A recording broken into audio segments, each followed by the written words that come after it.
ലൈംഗിക ആരോപണത്തിൽ നടി രേവതി സമ്പത്തിനെതിരെ DGPക്ക് പരാതി നൽകി സിദ്ദിഖ്. പരാതിയിൽ രേവതി സമ്പത്തിന് നേരെ അധിക്ഷേപവും വ്യാജ ആരോപണം ഉന്നയിക്കാൻ ഒരു മടിയുമില്ലാത്ത ആളാണ് രേവതി എന്ന സിദ്ദിഖ്. ആരോപണങ്ങൾക്ക് പിന്നിൽ ഗൂഢാലോചനയെന്നും കൃത്രിമമായി കെട്ടിച്ചമച്ചതെന്നും സിദ്ദിഖ്. WCCയിൽ രേവതി സമ്പത്തിനെതിരെ പരാതിയുണ്ട് എന്നും സിദ്ദിഖ് പരാതിയിൽ പറയുന്നു. ഗോകുൽനാഥ് വിവരങ്ങളുമായി ചേരുകയാണ്. ഗോകുൽ, എന്തൊക്കെ കാര്യങ്ങളാണ് രേവതിക്കെതിരെ സിദ്ദിഖ് പരാതിയിൽ സൂചിപ്പിക്കുന്നത്? കമ്മിറ്റി റിപ്പോർട്ട് പുറത്തു വരുന്ന ആ സമയം തൊട്ട്, അതായത് അതിന്റെ പിറ്റേ ദിവസം തൊട്ട് തന്നെ ഇത്തരത്തിൽ വലിയ ആരോപണങ്ങളും പ്രത്യാരോപണങ്ങളും ഒക്കെ ആയിട്ട് മുൻപോട്ട് പോകുന്ന ഒരു സാഹചര്യമാണ്. ഇതിനിടയ്ക്കാണ് രേവതി സമ്പത്ത് നടൻ സിദ്ദിഖിനെതിരായിട്ട് ആരോപണവുമായി രംഗത്തെത്തിയത്, അല്ലെങ്കിൽ വെളിപ്പെടുത്തലുമായി രംഗത്തെത്തിയത്. താൻ +2 പഠനകാലത്ത് ഇത്തരത്തിൽ ലൈംഗികപരമായി ഉപദ്രവിക്കപ്പെട്ടിരുന്നു. അത് തിരുവനന്തപുരം മാസ്കോട്ട് ഹോട്ടലിൽ വെച്ചാണ്. ഇത്തരത്തിൽ താൻ അക്രമത്തിന് വിധേയയായത് തുടങ്ങിയ കാര്യങ്ങളാണ് മാതൃഭൂമി ന്യൂസിനോടും മറ്റു മാധ്യമങ്ങളോടും അടക്കം ഇത്തരത്തിൽ രേവതി സമ്പത്ത് വെളിപ്പെടുത്തുന്ന ഒരു സാഹചര്യം ഉണ്ടായത്. അതേ തുടർന്നാണ് ഇപ്പോൾ ഇത്തരത്തിൽ നടൻ സിദ്ദിഖ് പരാതി നൽകിയിരിക്കുന്നത്. താൻ 1985 കാലഘട്ടം മുതൽ മലയാള സിനിമയിലുണ്ട്. ഒപ്പം 2024 ജൂൺ 30 മുതൽ അമ്മയുടെ ജനറൽ സെക്രട്ടറിയായി തുടർന്നു വരികയായിരുന്നു. ഇതിനിടയ്ക്കാണ് ഇത്തരത്തിൽ നടിയുടെ ആരോപണം ഉണ്ടാകുന്നതും ആ ആരോപണത്തെ തുടർന്ന് തനിക്ക് രാജിവെക്കേണ്ടത് വരുന്നതും.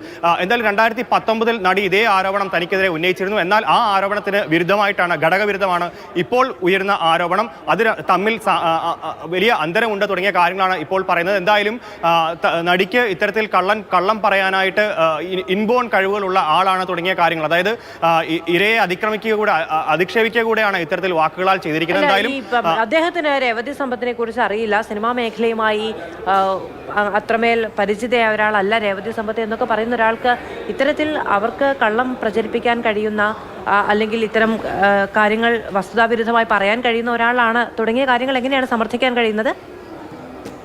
മധു, തീർച്ചയായിട്ടും ഇത്തരത്തിൽ സിനിമാ മേഖലയുമായിട്ട് തീർത്തും അപരിചിതയാണ് രേവതി സമ്പത്ത് എന്നുള്ള വരുത്തി തീർക്കാനുള്ള ശ്രമം തന്നെ ഇത്തരത്തിൽ ഈ പരാതിയിലുണ്ട്. അതുപോലെ തന്നെ പല രീതിയിൽ 2019 തനിക്കെതിരെ ഉയർന്ന ആരോപണം അത് മുൻപ് ഇത്തരത്തിൽ അഭിസംബോധന ചെയ്യപ്പെട്ടിരുന്നില്ല. സിദ്ദിഖ് അടക്കമുള്ള ആളുകൾ ഇത്തരത്തിൽ ആ പരാതിയെ കൃത്യമായി അഭിസംബോധന ചെയ്യപ്പെട്ടിരുന്നില്ല. 2019 മുതൽ തനിക്കെതിരെ രേവതി സമ്പത്ത് ഫേസ്ബുക്കിലൂടെ പോസ്റ്റുകൾ നടത്തുന്നു. അതിലും ഇപ്പോൾ ഉയർന്ന ആരോപണവും രണ്ടാണ് തുടങ്ങിയ കാര്യങ്ങളാണ് പറയുന്നത്. അതുപോലെ AMMA എന്ന സംഘടനയെ, മലയാള സിനിമയെ, ഒപ്പം സിനിമാ ജീവിതവുമായി നയിച്ചുകൊണ്ട് പോകുന്ന പുരുഷന്മാരെ ആകമാനം കടന്നാക്രമിക്കുന്നതാണ് ഇത്തരത്തിലുള്ള ഫേസ്ബുക്ക് പോസ്റ്റ്. അതുകൊണ്ട് തന്നെ രേവതി സമ്പത്തിനെതിരെ മാനഹാനിക്കടക്കം കേസുമായി മുൻപോട്ട് പോകും തുടങ്ങിയ കാര്യങ്ങളാണ് എന്തായാലും സിദ്ദിഖിന്റെ ഭാഗത്തു നിന്ന് അറിയാൻ കഴിയുന്നത്. എന്തായാലും ഇപ്പോൾ സംസ്ഥാന പോലീസ് മേധാവിക്കാണ് ഇതുമായി ബന്ധപ്പെട്ട പരാതി നൽകിയിട്ടുള്ളത്.